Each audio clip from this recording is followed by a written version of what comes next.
Hi, everybody. It's Rachel again from Church at Home with Rachel. It is Thursday, the 11th of August, and it is about 20 to 5 my time, so 20 to 7 Eastern Standard Time. And I spent the day driving around the car running errands and listening to CNN and listening to what's happening with Garland and the un, unraveling of things when it comes to search warrants, etc. After this morning's Church at Home, I wanted to do a follow up. But first of all, I just want to say, from some comments that were made on this morning's video from this morning's video, you know what? Life sucks sometimes. It really does. It would be perfect if we could look at everything and say that this is all working itself out for the better. And as I said, all shall be well, and all manner of things shall be well. Hildegard of Bingen said that. Um, it was not something that she meant that, in the next 20 minutes or even in the next 20 years.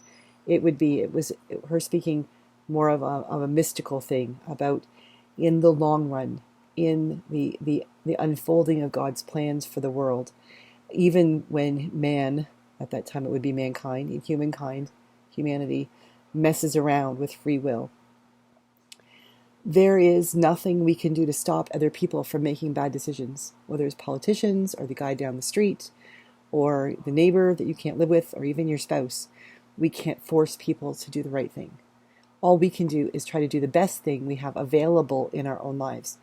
And I know that for some people, that's looks like they got the world by the tail. I have a house, I have a husband and a dog, I have a job, I have a roof over my head. I am very fortunate, and I know that. I also know that there are way more people out there who aren't so fortunate. They may indeed have a house, over a roof over their head, but they might be struggling every month to figure out how to pay for that roof.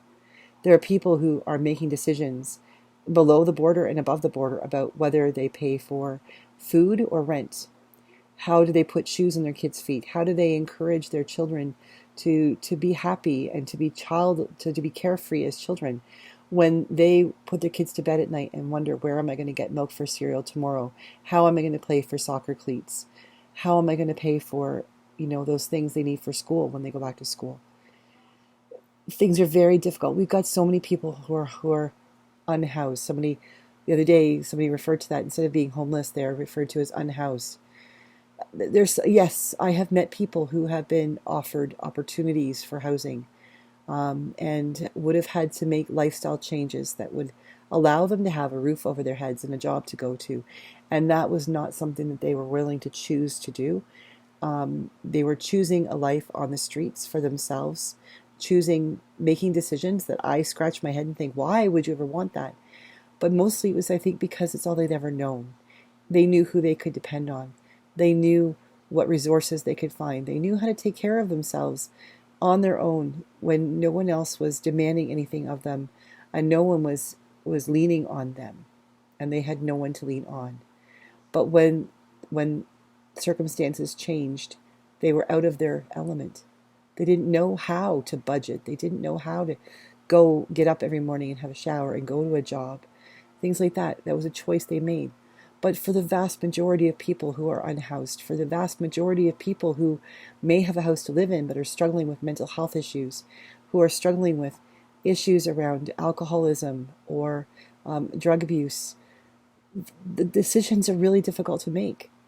For me to say, just, be happy or just do your thing, it's all going to be well. I do believe that all manner of things shall be well. I don't believe necessarily that for all of us, all manners of things shall be well in the next little while. Maybe not even in this life.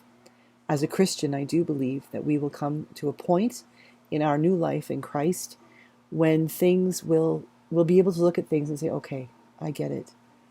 I may not like it, but now I'm here, and now I have what I need, and I am at peace. Would have been nice had I had been able to be at peace before. But saying that as a Christian does not help the person who's struggling with the way things are right now, who's watching other people make decisions that make their life more miserable. In particular, I am thinking not so much about the unhoused or the people who have mental health conditions or addictions of some sort or things like that. I'm thinking more about those people who are finding their very way of thinking, their very way of being a concern because their way of thinking and their way of being, their very opinions and ideas and political ideologies, religious ideologies, are coming under attack because of what's happening in our world. Just recently, there was the ruling party in Alberta had some kind of ridiculous competition, essay competition, and I'm hoping this is just a joke, but the third place winner was a young woman who talked about the fact that, women's rightful place should be in the home having children, and women who have more than 2 children should be applauded, they should be given medals, etc., etc. And she got the third place award for the third best essay about the future of women in Alberta. Something is happening in our society. We're going backward.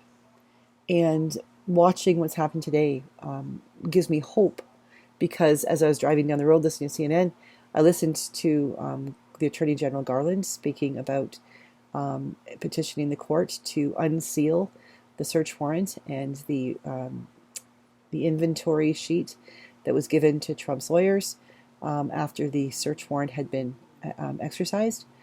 And now he basically was trumping Trump, calling his bluff. Trump could have released all of that information earlier this week. It was his to release, and he didn't. Now he has till tomorrow at 3 o'clock Eastern Standard Time, I believe, to determine whether or not he wants that released, and if not, he has to go to court to fight the lifting of the injunction. It's an interesting thing because Garland got ahead of Trump. It's hard to do. It's hard to do that. And in doing so, he reminded the American people in the world that if you are doing the right thing, if you are living above board, if you are doing what is filled with integrity, you do not need to hide in the shadows. A spotlight can be shone on your work, and you'll have nothing to worry about. He also stated that he and his people are working under the presumption of innocence until proven guilty. That includes Trump. So for all of the people who are like, yay, Trump's going to get his own, well, we need to wait until the court processes happen and he is found guilty. And for all those people who are now all up in arms and threatening people and are really wigging out because they feel like their hero, their true president is being run out of town on a rail. He's that the weaponization of the FBI and the Department of Justice. All is not well in their worlds. They are unable to face truth. They are unable to face the reality that people lie. People in whom they place their trust have lied to them. People are continuing to lie. People are continuing to do something that's nothing for them. It's simply in pushing forward their own interests. And they may not be unhoused. They may not be mentally unstable. They may not be addicted to anything, but they have fallen into a rut in which they are believing people who would intentionally lie to them. And it will be a long time before all is well for them. And so as I end this day with this video, I think I have to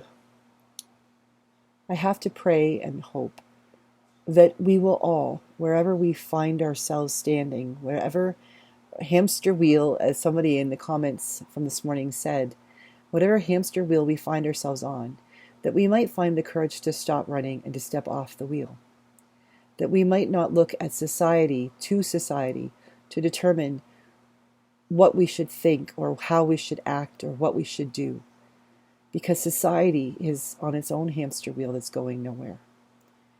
And maybe we need to step back and say, what am I called to do? Because each and every person who is watching this video is a person who has been given the gift of intellect and reason and a degree of common sense and the ability to recognize something that is right and something that is wrong.